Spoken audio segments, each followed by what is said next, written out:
Anyone in a relationship will tell you they have their fair share of ups and downs, not to mention the good and the bad. And along the way, sometimes people will make mistakes, but there are ways you can bounce back and move forward from those mistakes.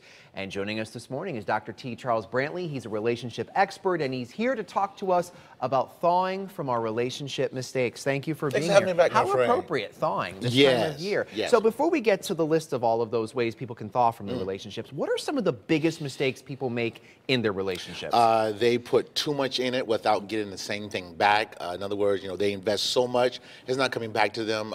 They rebuke the warning signs. He's coming home 5 o'clock, she's not answering her phone. I mean, all those warning signs, and then once it hits us, we're really mad at ourselves because we didn't do what we need to do. All right, so people need to pay attention to those things. Pay attention. And admit the truth. And admit the truth, and then as time goes on, because it's thawing. No, I'm not going to hit you. It's thawing time. And now it's time to scrape off the old people and brush them off, and time to live again. All right, very good. So we're going to break down some of the bullet points that you have here.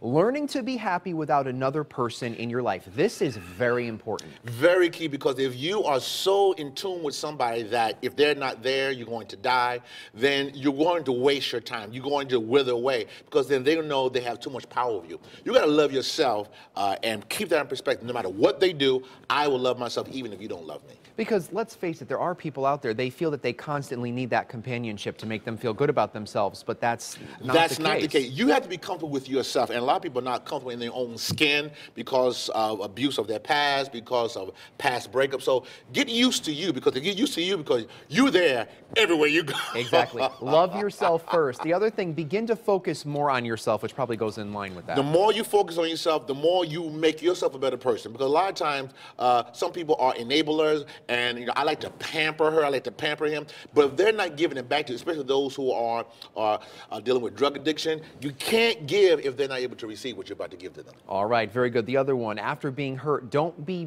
bitter, be better. This is powerful point, because you and I were a lovely glass of water when we were born, nice, clear, and then over time, bitter things happen to us, and so here comes the lemons in our life, and they make it bitter. This is all the bad stuff of the relationship going into that and they water. Squeeze, but after a while, you got to be wise and take some sugar and put it in there and circle it up real good, and then enjoy. I'm about to do real good, okay? I was thirsty too. I was hoping you brought 2 glasses. Perfect, all right.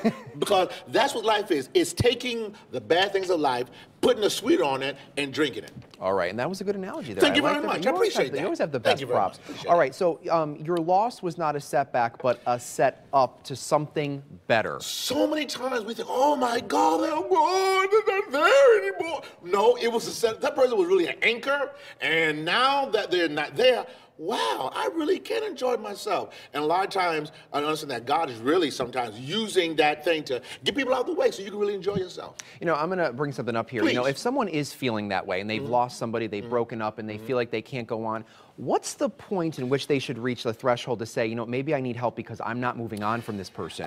Very good point. If you're becoming a stalker, and everywhere you're going, we would not recommend stalking. No, it's really when you're so bitter that you can't sleep, you can't function, you lose out, and that's why you need to have the battery of life and recharge yourself. Get a new hairdo, get some new makeup, ladies. Guys, go to the gym. Do something to make yourself better, and don't stay there and just whimper out. All right, very good. And the final one, journal your thoughts. Writing is so powerful.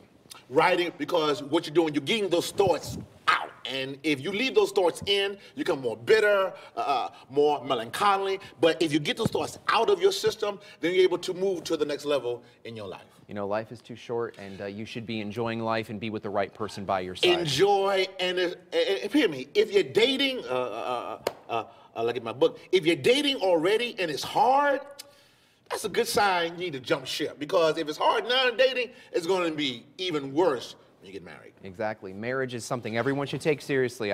We can both attest to that. It's all right. Dr. Brantley, thank you so much. Appreciate Always great. Thank you for the props. Thank you. I'm sorry, next time drink your water. Yes, okay. You'll bring another glass. All right. Well, for more information on everything we just discussed, all you have to do is go to WTNH.com, click the On Air tab, and pull down to the Good Morning Connecticut weekend section.